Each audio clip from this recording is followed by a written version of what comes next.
Dan apa pula tanggapan redaksi Tempo dengan panasnya sosial media yang mengomentari tajuk utamanya? Kita akan membahas bersama dengan pendamping ahli teman Ahok, I Gusti Putu Arta yang sudah terhubung melalui line telepon, serta pemimpin redaksi majalah Tempo, Arief Zulkifli yang juga sudah bergabung dari Gedung Indosat, Jakarta. Saya coba sapa terlebih dahulu. Ini ada Mas Arief Zulkifli. Mas Arief, selamat malam. Halo, selamat malam Brigita. Sebelum saya ke Mas Arief, saya sapa dulu Pak Putu Arta yang sudah terhubung melalui line telepon. Pak Putu Arta. Selamat malam, Gida. Selamat malam, Mas Arief. Selamat malam, Mas Putu. Pak Putu Arta, ini terkait dengan 30 miliar rupiah aliran dana yang diduga sampai ke teman Ahok. Kalau Anda sebagai pendamping ahli, apa benar Anda mengetahui adanya aliran dana itu? Saya sampaikan apa yang saya ketahui, saya pahami secara kronologis. Yang pasti secara pribadi saya baru bergabung menjadi pendamping ahli teman Ahok sekitar 2-3 bulan terakhir ini. Dan isu yang kemudian beredar hari ini, informasi yang beredar ataupun berita yang beredar hari ini adalah peristiwa-peristiwa yang terjadi pada tahun lalu di sekira bulan April dan bulan Mei itu. Yang kedua, saya ingin menjelaskan dan ini menjadi penting karena banyak pertanyaan juga dari relasi kawan teman-teman saya di berbagai daerah termasuk di Bali yang kurang nyaman terdengar begitu. Saya selama di Manahok, saya ingin katakan 2-3 bulan terakhir ini sama sekali saya tidak menerima sepeser rupiah pun dan benar-benar menjadi relawan murni. Menjadi relawan murni untuk membantu adik-adik kita teman Ahok. Boleh di cross check atas nama apapun, dan saya bekerja betul-betul sebagai relawan. Tidak dibayar sama sekali. Seberapa besar kemudian hasil penjualan merchandise kalau dari pemaparan Singgi ini disampaikan bahwa penjualannya bisa sampai miliaran rupiah, benar demikian? Oh iya benar. Kemarin aja misalnya pada suatu event di Pancoran yang itu bisa meraup angka sampai sekitar 1,6 miliar. Kemudian beberapa proses penjualan merchandise ini kan sudah hampir setahun bergerak begitu. Dan itu cukup untuk menggerakkan organisasi kita yang ada di lapangan.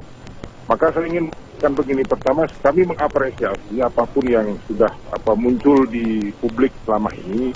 Saya kira itu yang dilansir oleh Tempo, kami pahami sebagai bagian dari fungsi pers, bagaimana diatur di Undang-Undang Pers, dan kita apresiasi itu. Nanti biarlah kemudian fakta di lapangan yang akan berbicara. Ada dua perspektif yang ingin kami sampaikan. Pada konteks kemudian dia sebagai fungsi pers, maka kita hormati proses-proses yang berjalan sesuai dengan kerja-kerja jurnalisme itu. Tapi dalam konteks proses hukum kita juga mengapresiasi apapun yang akan dilakukan oleh pimpinan KPK yang konon akan memerintah penyelidikan terhadap kasus ini. Dan kami di teman Ahok malah bergembira betul. Bagi kami di teman Ahok, semakin cepat persoalan ini selesai, maka kami bisa menghemat energi untuk kerja-kerja teknis dan kerja-kerja politik di pemenangan Ahok. Baik. Kami dengan teman-teman menilai kasus ini sebagai sebuah ujian, ya kami anggap sebagai sebuah vaksin begitu yang akan mungkin lebih memperkuat kami. Karena ini menjadi penting untuk dibuka, sekali lagi ini menjadi penting untuk dibuka, sehingga seluruhnya menjadi terang benderang. Apakah kemudian dari teman Ahok menerima aliran itu, apakah jangan-jangan misalnya kalau itu benar, ada orang yang bermain yang mencatut nama Pak Ahok atau teman Ahok, atau ini sebetulnya hanya informasi sampah yang dilepas ke publik. Baik. Karena itu kami berkepentingan ini untuk dibuka secara lengkap. Baik, dibuka secara lengkap di majalah Tempo yang terbit hari ini. Mas Arief Zulkifli, sebuah keberanian yang luar biasa dari majalah Tempo untuk bisa mengungkap hal ini. Apa kemudian yang mendasari Tempo pada akhirnya memilih aliran dana 30 miliar ini untuk diungkap dan dijadikan tajuk utama? Baik, sebetulnya yang harus diluruskan adalah informasi tentang aliran dana ini sudah kami terima kira-kira antara 2-3 bulan yang lalu. Jadi apa yang dikatakan oleh anggota fraksi PDIP dalam rapat dengan KPK itu adalah pemantik atau kalau secara jurnalistik sering kita katakan sebagai newspack. Jadi peristiwa itu sudah kami ketahui dan sudah kami telusuri, itu satu. Kedua, seperti beberapa kritik di media sosial yang mengatakan bahwa Tempo mendasarkan laporannya pada narasumber yang tidak kredibel. Yakni seorang yang kita sebut saja di sini berinisial AB yang dipecat oleh Sirus Network, sebuah konsultan politik yang melatar belakangi munculnya teman Ahok. Kalau kita lihat beberapa liputan Tempo selama ini, itu hampir semua peristiwa-peristiwa politik, korupsi, diawali oleh bocoran dari orang-orang yang secara ini bermasalah begitu. Coba lihat kasus Asian Agri, sumber utamanya adalah Vincent, orang yang dituduh pernah mencuri uang di perusahaan itu. Jadi saya kira problemnya, persoalannya bukan track record dari narasumber, tapi bagaimana informasi dari narasumber itu diverifikasi, itu satu. Ketiga adalah kami tidak pernah menyandarkan liputan pada satu sumber. Secara jurnalistik kami berpegang pada satu prinsip bahwa satu sumber bukanlah sumber. Jadi kami secara paralel mewawancarai sejumlah orang, termasuk KPK, juga PPATK, lembaga-lembaga yang memang berhak dan punya wewenang untuk melakukan investigasi, dan ternyata hasilnya paralel. Jadi keterangan dari AB, keterangan dari PPATK, keterangan dari KPK, semua sama. Nah, karena itulah kami confidence untuk menulis. Nah, kemudian kritik lain adalah soal proses kerja jurnalistiknya. Gitu kan, itu saya sekelintasan saya baca di sosial media. Proses kerja jurnalistik adalah proses di mana kami harus menverifikasi data, mengecek data secara berulang-ulang, lalu mengkonfirmasi kepada pihak-pihak yang dituduh gitu. Sehingga kalau kita melakukan pendekatan kepada narasumber untuk meminta konfirmasi misalnya, itu adalah sebuah bentuk kerendah hatian jurnalistik menurut saya. Yang saya maksud adalah temuan-temuan kami yakini kebenarannya, tapi karena kami harus mengkonfirmasi, kami memberi kesempatan kepada pihak yang dikonfirmasi untuk menjelaskan. Nah, sayangnya kan kesempatan ini tidak dimanfaatkan oleh teman-teman Ahok. Sebagian menghindar, sebagian lari, sebagian memberikan keterangan yang justru bertolak belakang satu sama lain begitu. Nah, ini semakin memperkuat barangkali kita boleh sebut sebagai kecurigaan kita bahwa ada apa-apa di balik itu semua. Jadi Brigita dan Pak Putu, semua proses kerja jurnalistik sudah diperhitungkan dan dijalankan dengan seksama. Ya, Pak Putu, sebagai pendamping ahli, apakah kemudian rekan-rekan teman Ahok ini ketika dimintai keterangan juga tidak berkenan untuk menyampaikan pendapat ataupun fakta-fakta yang dimiliki sehingga mungkin supaya tidak terjadi seteru yang sedemikian kuat di media sosial? Karena objek persoalan yang ditulis oleh Tempo itu tidak secara personal menyangkut 1-2 orang dari 6 founder teman Ahok, maka saya kira saya ingin mengatakan laporan utama yang diangkat pada pekan hari ini itu juga sudah cover both sides, karena di situ juga ada Bung Hasan yang juga memberikan informasi pengimbang dari seluruh paparan yang sudah disampaikan.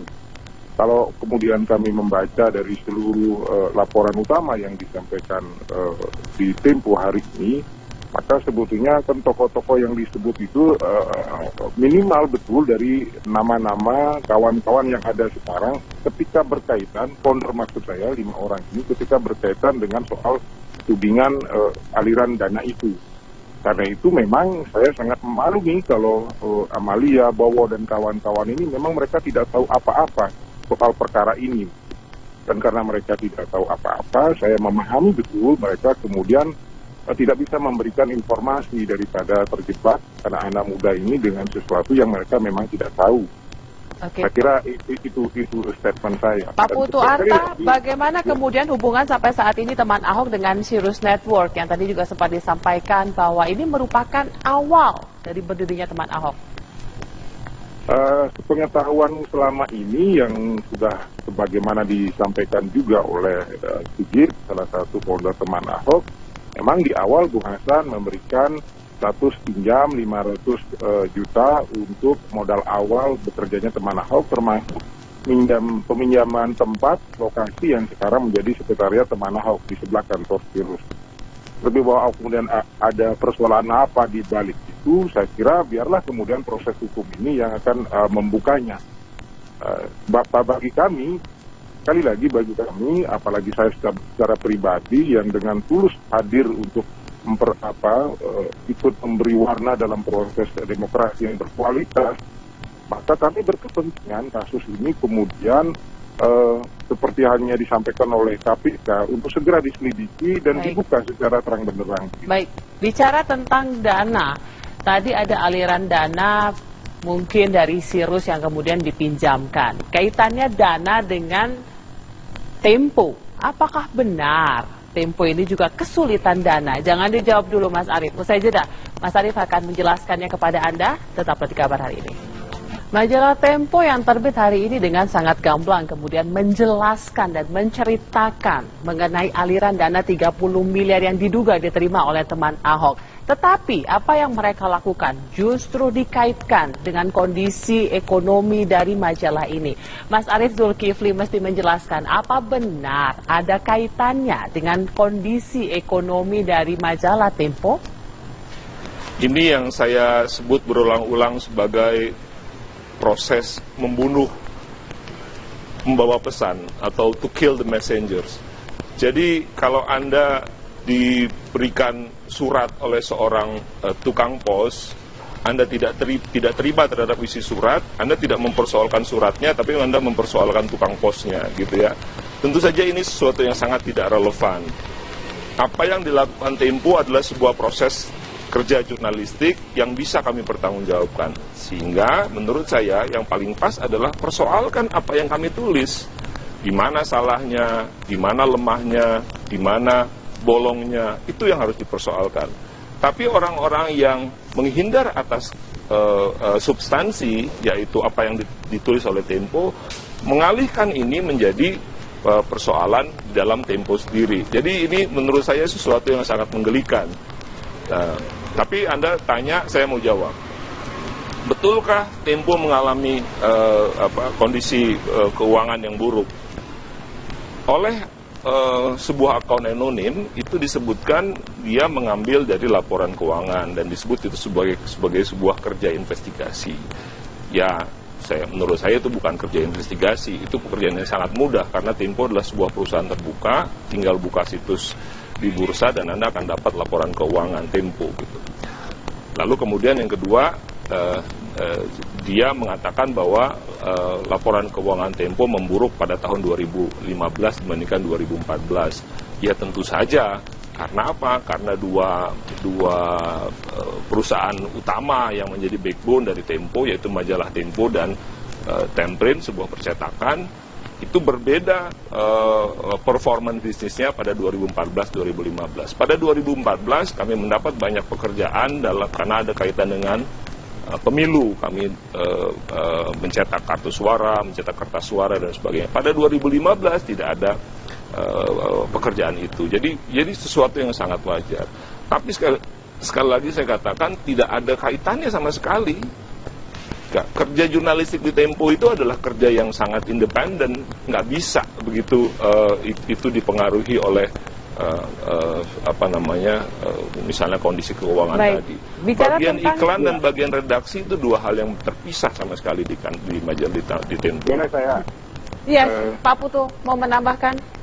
Ya, saya menanggapi, saya memahami penjelasan Mas Arief semacam itu, dengan argumentasi kill messenger segala macam.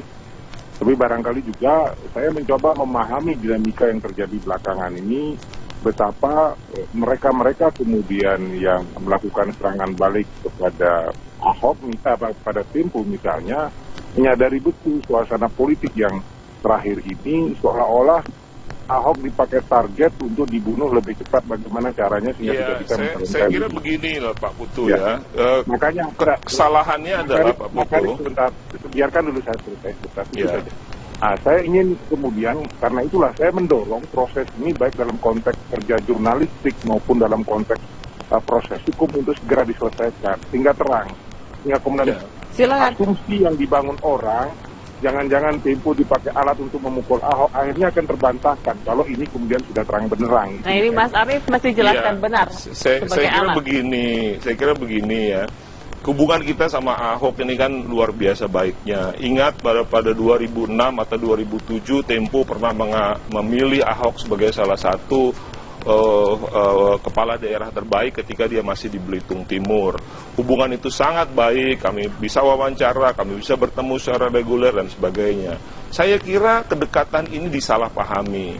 Kedekatan ini diartikan bahwa kita mendukung Tempo Group, mendukung Ahok at all cost, begitu. Itu saya tegaskan tidak bisa dan tidak mungkin terjadi di Tempo. Tempo akan menolak dengan keras setiap upaya untuk memberangus kami, meringkus kami, masuk ke dalam sebuah pertarungan politik lokal, pilkada. Jadi, kalau Tempo melakukan liputan-liputan yang dianggap menguntungkan Ahok, misalnya dalam kasus sumber waras, 3 bulan sebelum KPK mengatakan bahwa sumber waras tidak ada persoalan, kami secara clear sudah mengatakan bahwa Ahok dan pemerintah DKI tidak bersalah dalam kasus sumber waras. Nah, itu tidak bisa dipahami sebagai kami mendukung Ahok. Kenapa? Karena dalam kasus reklamasi kami menemukan fakta lain lagi gitu.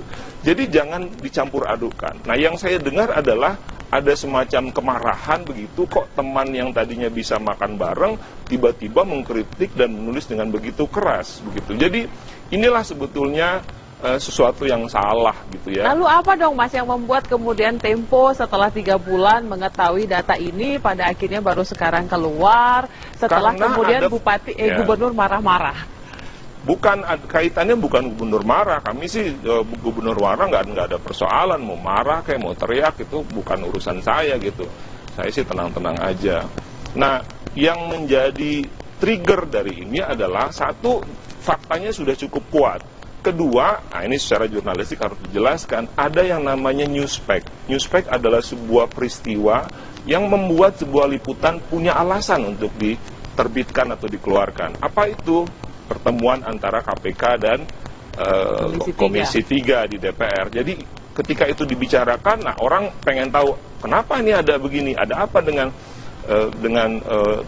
aliran dana teman Ahok. Nah, kami sudah punya bahannya dan kami keluarkan, dan itu biasa sekali. Jadi tidak ada yang aneh dari liputan dari 30 miliar yang kemudian disangkakan mengalir ke teman Ahok, masih banyak kemudian yang belum berhasil diungkap oleh Tempo ataupun media lainnya. Betul. Tempo akan lakukan apa? Jadi begini, dari 30 miliar yang disebut-sebut mengalir dari para pengembang reklamasi, yang berhasil kita identifikasi adalah transfer 1,3 miliar plus 7 miliar dari para pengembang tadi. Gitu. Jadi sisanya kemana? Kita belum tahu. Siapa yang terima? Kita juga belum tahu. Gitu. Baik. Nah, di Tempo kalau udah mulai itu biasanya nggak bakal pernah berhenti tuh. Jadi akan terus dikerjakan sampai tuntas. Kita pengen tahu siapa yang terlibat dan tahu terhadap aliran uang yang sebesar ini. Kenapa kami punya concern yang sangat besar? Karena kami concern kepada semangat teman-teman Ahok, Amelia, dan teman-teman yang dengan tulus bekerja untuk sebuah cita-cita.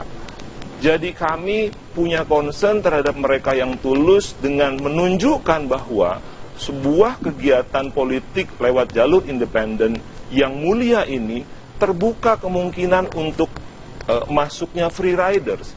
Jadi kalau gerakan politik masyarakat lewat calon independen ini mulanya dipakai untuk mengkritik partai politik, di mana diduga ada permainan uang, ada kickback dan sebagainya, maka sebetulnya politik lewat jalur independen pun ada kemungkinan masuknya free rider. Nah, kami memberikan warning itu, early warning system. Jadi menurut saya mestinya teman-teman Ahok mengapresiasi apa yang kami kerjakan. Baik, Pak Putu mungkin singkat apa yang mau disampaikan terakhir, apakah kemudian akan terus mendukung investigasi ini?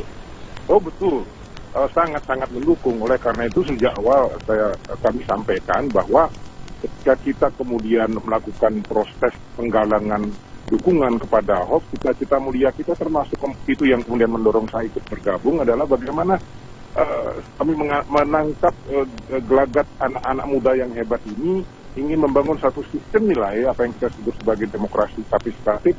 Di situ ada eksperimen kebangsaan nilai besar yang kita sedang coba kelola di Jakarta yang akan memberi vibrasi kepada wilayah lain di seluruh Indonesia, dan di situ ada eksperimen soal negara kesejahteraan. Oleh karena itu agar seluruh visi mulia ini dan niat tulus kami kemudian bisa mendapat tempat yang layak, maka kami berkepentingan kasus ini terang benderang, baik secara jurnalistik maupun dalam konteks hukum. Dan kita mendorong untuk secepatnya dituntaskan begitu. Baik, I Gusti Putu Arta, pendamping ahli teman Ahok, terima kasih sudah bergabung melalui telepon.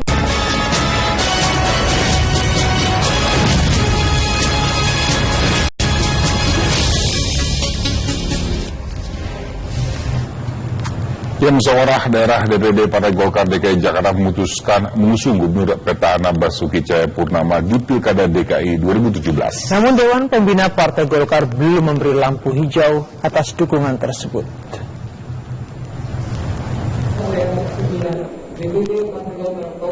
DPD Partai Golkar DKI Jakarta sudah menggelar musyawarah daerah kemarin. Dua keputusan penting diambil dalam musyawarah tersebut, yaitu terpilihnya Fayakun Andriadi sebagai Ketua DPD Partai Golkar DKI Jakarta, serta hasil sidang musda yang memutuskan untuk mendukung Gubernur Petahana Basuki Cahayapurnama di Pilkada DKI Jakarta 2017 mendatang.